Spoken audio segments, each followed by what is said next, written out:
สวัสดีจ้าวันนี้สาพรพามาชมหิมะตกจ้าวันนี้ตกหนักมากเลยโปรยปลาย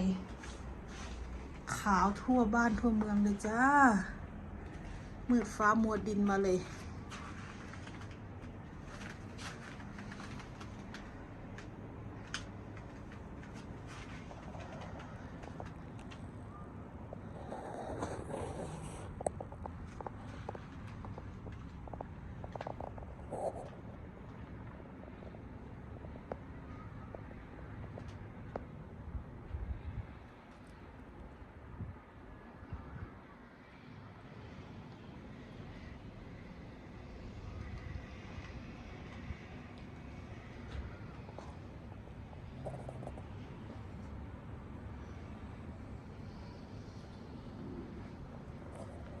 เมื่อวานพายุลม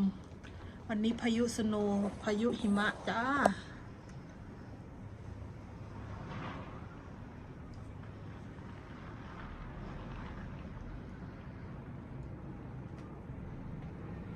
มืดฟ้ามัวดินเลย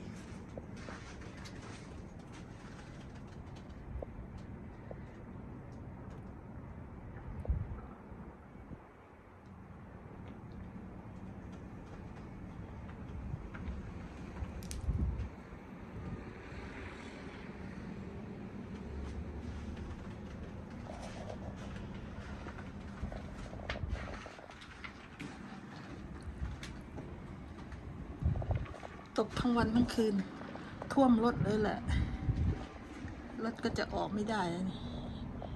รถสาพรก็จอดไม่ได้ออกมา2 วันละ